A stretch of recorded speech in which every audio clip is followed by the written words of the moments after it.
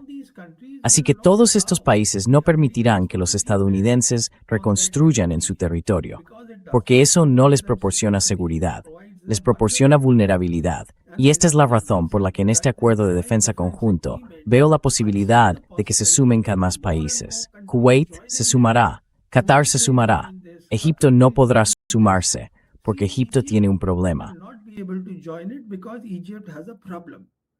And the problem that Egypt has is if you see Y el the problema que timetable tiene report Egipto of es que si se observan los acuerdos de Camp David de 1979 que los egipcios firmaron con los israelíes, hay una cláusula según la cual Egipto no puede formar parte de un acuerdo que vaya contra Israel. Así que tienen un problema técnico. Está por ver cómo pueden superar ese problema técnico, porque al fin y al cabo, Egipto también formaba parte de aquel grupo informal original, el Quad, que mencioné y que estaba muy activo. Y muchos comentaristas estadounidenses decían, miren, esto es un pacto militar. El problema aquí es que los comentaristas estadounidenses, los comentaristas de los países occidentales, desconocen por completo esta visión de un nuevo orden mundial. Por su arrogancia, por su soberbia, no se han molestado en averiguar qué está ocurriendo realmente entre China y Rusia. between China and Russia. And now they are coming to their senses after Y ahora están entrando en razón después de lo que está ocurriendo en Asia Occidental. Y lo que ha hecho Irán les preocupa. Irán se ha convertido en un pilar muy importante.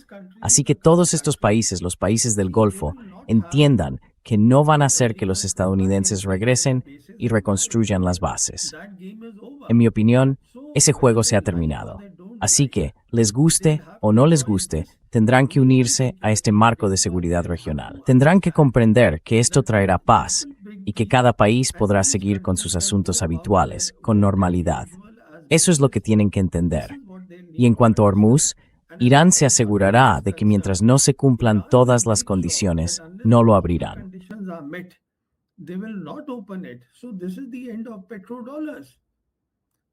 Así que este es el fin de los petrodólares.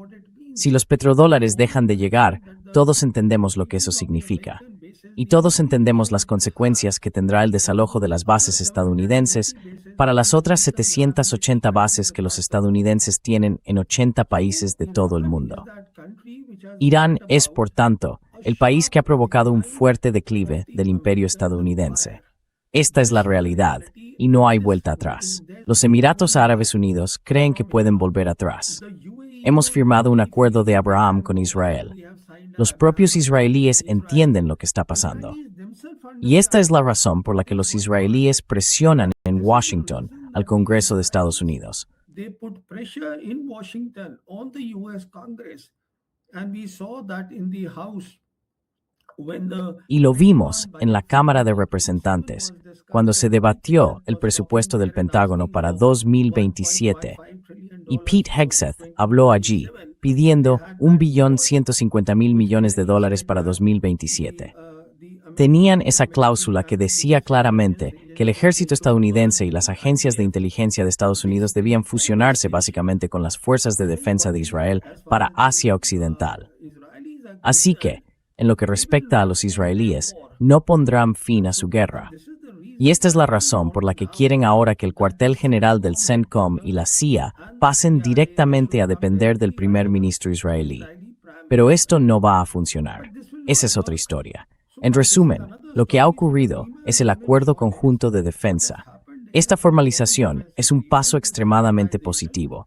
Hace avanzar la idea del nuevo orden mundial a través de Irán, a través de Arakchi, que ha hecho un trabajo fantástico como diplomático, y mediante un enorme esfuerzo que ahora está llevando a cabo Pakistán.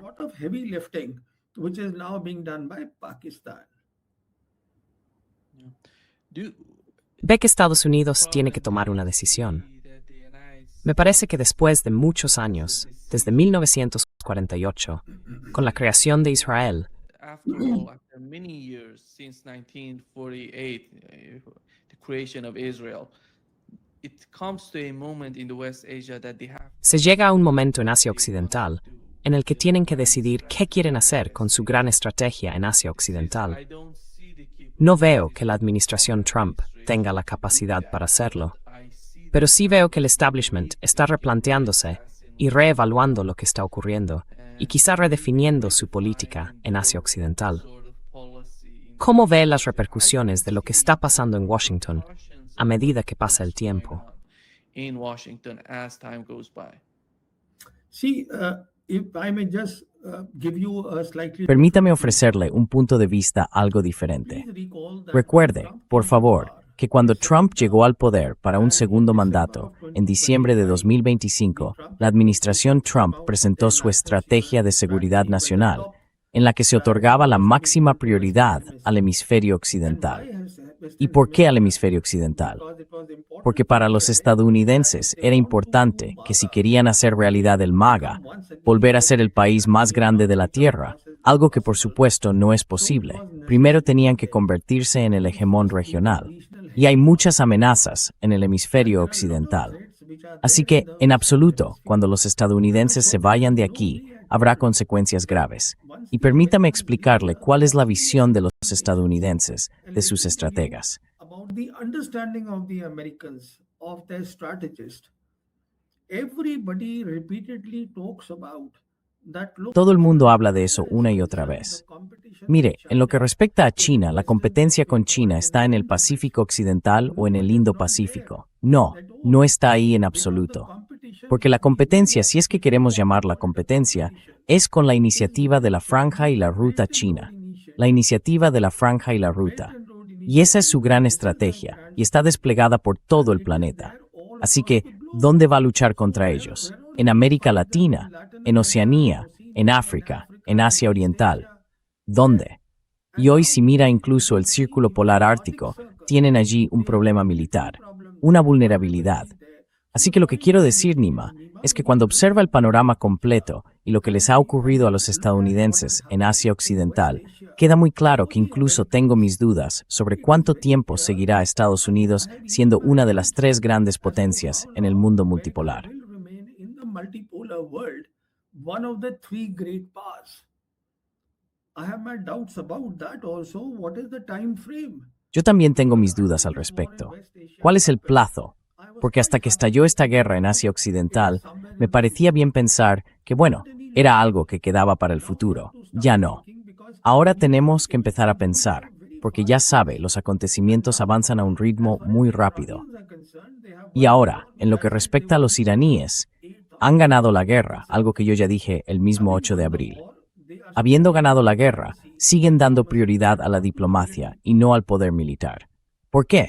Porque quieren establecer este nuevo marco de seguridad regional. Así que han actuado con mucha sabiduría. Cada paso que han dado ha sido extremadamente prudente. Así estamos, Nima. Extremely wise. So that is where we are, Nima. I think, Pravin, when it comes to Creo, the case of Pravin, Russia and China, que en el caso de Rusia y China, y de cómo entienden esta cuestión, si observamos la guerra en Asia Occidental, se podría decir que Rusia se está beneficiando de ella en cierto modo, por dos razones.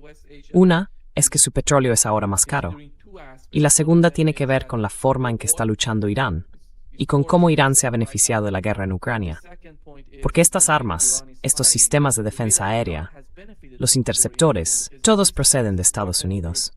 Y lo que ha estado ocurriendo en Ucrania, y las consecuencias que ha tenido para Irán, han sido enormes, han sido muy importantes. Del mismo modo, la guerra en Asia Occidental está ayudando a la posición rusa. The war in the West Asia is helping Russian position, and these two wars are helping China after all. Y estas dos guerras están ayudando a China, al fin y al cabo, a hacer entender a Washington que si van a hacer algo en Taiwán, sabemos que Taiwán, precisamente hoy hemos sabido que está aumentando su presupuesto de defensa un 12%. Y se ve a esa pequeña isla aumentando el presupuesto de defensa. En mi opinión, eso no significa tanto cuando se trata de Arabia Saudí. Basta con comparar Arabia Saudí e Irán. El presupuesto de defensa saudí es más de 9 veces el de Irán. Eso se va a traducir en capacidades de defensa. Y este es el problema en Occidente, en el concepto, y entre quienes compran esas cifras, porque las cifras no se reflejan tanto en el campo de batalla. Doesn't play that much out when it comes to the battlefield. But the question that I'm asking is that how Russia and China. Pero la pregunta que planteo es, ¿cómo redefinirían Rusia y China su papel en Asia Occidental? Sabemos que mantienen buenas relaciones con Irán, con Pakistán y con Turquía. Imaginen lo difícil que fue la relación entre Rusia y Turquía durante la guerra. Turquía apoyaba a Ucrania, incluso le proporcionaba drones. Por otro lado, Rusia habla de crear un nuevo centro energético en Turquía. Esa es la complejidad de la región. Tienen sus propios objetivos y entienden la posición del otro, pero al fin y al cabo se comunican entre sí. No quieren ser una potencia dominante absoluta, quieren comunicarse. ¿Cómo ven a Rusia y a China en lo que respecta al caso de Asia Occidental? Nima, let me respond with two Mira, remarks. Nima, permíteme responder con dos observaciones. Y dicho de forma muy sencilla, no se trata de que ganen Rusia o China. Se trata a mi entender de que gane el nuevo orden mundial, de que gane el sur global. De eso trata la victoria. Y esa es la razón por la que, en septiembre, se celebrará la cumbre de los BRICS en India. Y estoy seguro de que el presidente Xi Jinping vendrá aquí, pese a que las relaciones entre los dos países, India y China, no son normales. Aunque no espero grandes resultados de esta importante cumbre, por varias razones. Pero ese es otro tema.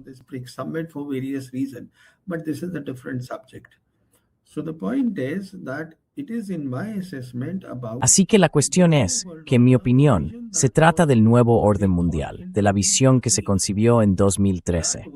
Esa visión se ha convertido ahora en una realidad en Asia Occidental debido a la victoria de Irán. Así que ante todo es una victoria para esa visión y para el sur global, porque el norte global está en un completo desorden. Ese es un punto. Ahora, hablando de Turquía, ya sabe, Turquía, usted sabe que hubo una cumbre de la OTAN en Ankara, a la que también acudió el presidente Trump, y prometió a Turquía que le daría los F-35. Y después de eso, ahora oímos que no se los van a entregar. Y obviamente, esta es la presión que Israel ha ejercido sobre los estadounidenses.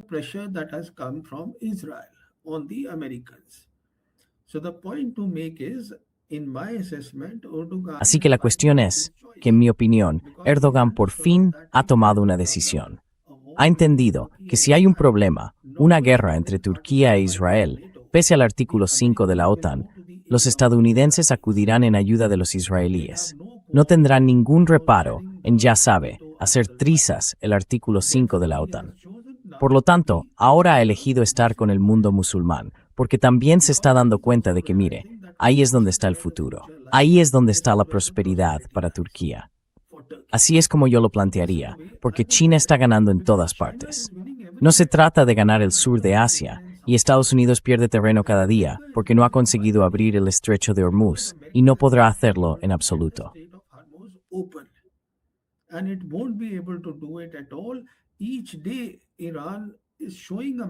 Cada día, Irán está mostrando a Estados Unidos y al mundo hasta qué punto Estados Unidos está, en cierto modo, indefenso. Eso se le está mostrando al mundo. Y eso es algo muy importante, porque el mundo todavía no ha asumido la realidad de que Estados Unidos, que ganó la Segunda Guerra Mundial, que ganó la Guerra Fría, que tuvo su momento unipolar, algo que nunca había ocurrido en la historia del mundo, que un solo país dominara todo el planeta. Los estadounidenses lo hicieron desde 1991, en mi opinión, hasta 2013. Así que ahora, de repente, ese imperio estadounidense simplemente se acaba. Cuando digo que se acaba, declinará. Habrá un declive pronunciado. Llevará tiempo, porque Estados Unidos tiene muchos puntos fuertes. Todavía tiene muchos puntos fuertes.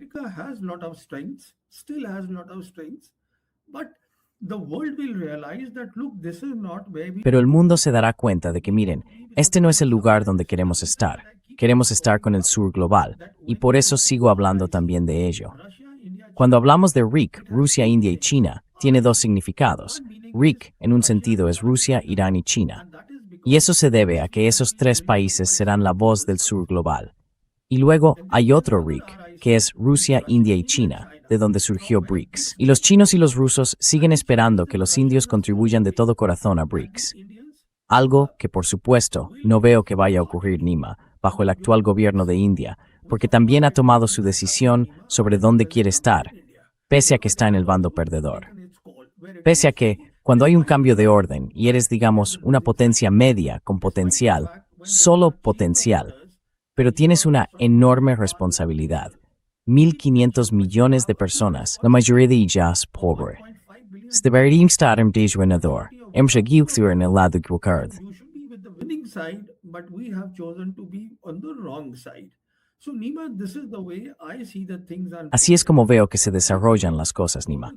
Una gran victoria para el sur global. Así es como lo veo. Individually, China Por is separado, China en cualquier caso está ganando, y los rusos también. Ahora bien, si ves lo que está ocurriendo allí, es una especie de desenlace final para Zelensky.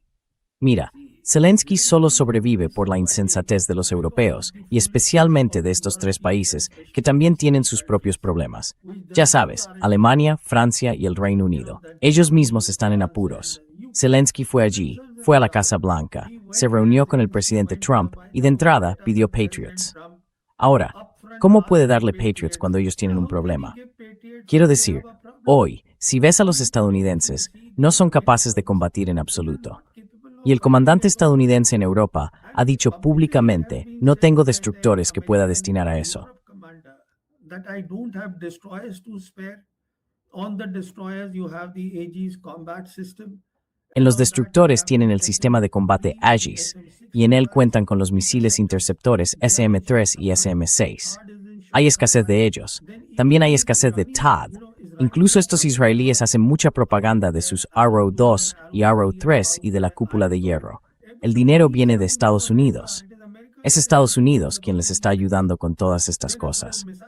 Y en lo que respecta a los misiles, hay escasez de Tomahawk. Mucha escasez. Así que lo que digo es que todo esto se ha hecho público. De hecho, están saliendo muchos informes que dicen que quizá Pete Hegseth sea destituido por dar evaluaciones erróneas al presidente Trump. Pero el problema es que la responsabilidad final recae en Trump. Y Trump está en problemas. Y sus problemas no disminuyen cada día, aumentan día a día. E Irán no tiene ningún problema con eso. Pravin, if there are two ways for Donald Trump right now. Ahora mismo, Donald Trump tiene dos caminos. Uno es la escalada, que podría incluir el uso de armas nucleares y el despliegue de fuerzas terrestres en Irán. Y la otra opción sería, tal como se mencionaba hoy en un artículo de The Wall Street Journal, simplemente abandonar la región. Según dice, Donald Trump está pensando en esa dirección. Básicamente, que Estados Unidos declare la victoria y se vaya de la región. ¿Cuál es su valoración sobre el próximo paso de Donald Trump a la vista de lo que hemos visto hasta ahora? ¿Qué espera de él? From what we've seen so far, what do you expect from him? See, all these three options are not doable. Mire, esas tres opciones son inviables. Recuerden, cuando los estadounidenses usaron armas nucleares, solo un país las tenía, Estados Unidos. En aquel momento, solo Estados Unidos tenía armas nucleares, y esa no es la situación actual. Así que ningún país va a usar armas nucleares, porque no se trata de destruir a tu enemigo, es autodestrucción. Por tanto, esta opción queda completamente descartada para los estadounidenses. Luego hablan de las fuerzas terrestres. Eso tampoco funcionará, porque si recurren a fuerzas terrestres, estarán luchando contra el adversario en territorio del adversario. El adversario conoce la geografía y está bien preparado. Adversary is familiar with the geography. Adversary is well prepared. And you need at least 3 times the strength. Y se necesita, como mínimo, 3 veces más fuerza. Se necesita tiempo para prepararse. ¿De dónde se va a sacar ese tiempo? Porque si recuerdan la operación Tormenta del Desierto de 1991, les llevó 6 meses, bajo el mando del general Schwarzkopf, reunir las fuerzas.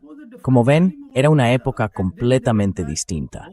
Y luego está esa resolución de guerra de 1973, sobre la que ya la Cámara está diciendo que es una medida contra la guerra y que Trump tiene que volver.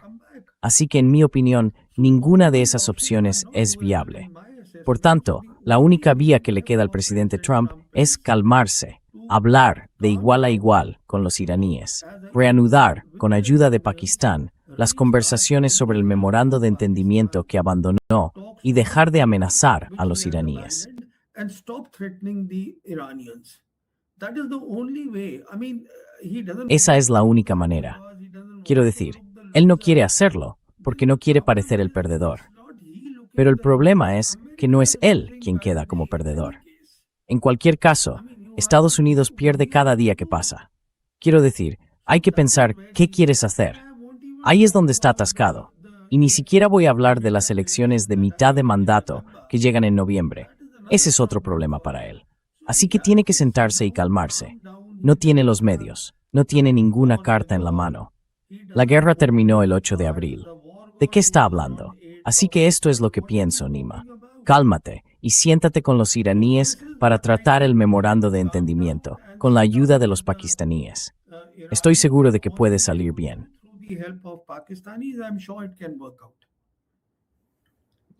How about after the midterm elections he decides Y si después de las elecciones de mitad de mandato, decide anunciar el servicio militar obligatorio a escala nacional y dice quiero más fuerzas, quiero hacer algo en Irán? Desde el punto de vista militar, ¿cuánto tiempo llevaría? Sabemos que eso no funcionó en Ucrania, por ejemplo. Ucrania ha hecho eso, y hay una experiencia ahí. Y sabemos cómo, no quiero, ya sabe, conocemos Ucrania. Los ucranianos están perdiendo la guerra. En mi opinión, han perdido la guerra. Llevan 3, 4 años habiendo perdido la guerra, pero la siguen librando. Pero al fin y al cabo, eran fuerzas muy bien preparadas antes de que comenzara la guerra. No se consigue ese tipo de formación en poco tiempo. ¿Cuál es su valoración de todo esto? De quienes sostienen que quizá un reclutamiento nacional en Estados Unidos va a resolver todos los problemas que Donald Trump tiene hoy. going to resolve all the problems that Donald Trump has today. I don't think it's an option at all, Nima, because No creo que sea una opción en absoluto, Nima, porque en la guerra de Asia Occidental, el elemento central, el centro de gravedad, es Hormuz. Hormuz afecta al mundo. Hormuz afecta a Estados Unidos. Esto afecta a todo el mundo. Y si vemos hoy las reservas estratégicas de petróleo de Estados Unidos, están en niveles de 1938, hace 90 años, y ahora se calcula que solo durarían entre 40 y 43 días. Así que, ¿de qué reclutamiento nacional estamos hablando? No lo entiendo. No tiene sentido. Mira, esta es la única manera de que el presidente Trump se siente a hablar de igual a igual con los iraníes. Eso no puede funcionar, porque la guerra de Ucrania es muy diferente. Aquí hay 3 grandes diferencias. Primera, el centro de gravedad es el estrecho de Hormuz, que afecta al mundo. Esa es la primera. Segunda, es un mundo multipolar y Estados Unidos está directamente implicado en la guerra. Así que no creo que sea algo viable, pero bueno, está bien discutirlo. No hay nada malo en ello. I don't think it's a workable thing, but yeah, it's good to discuss. No harm in that. Yeah. Sí, porque están hablando de ello. Exactamente. Gracias. Gracias, Pravin, por estar hoy con nosotros. Ha sido un placer, como siempre. Pleasure, as always. Gracias, Nima.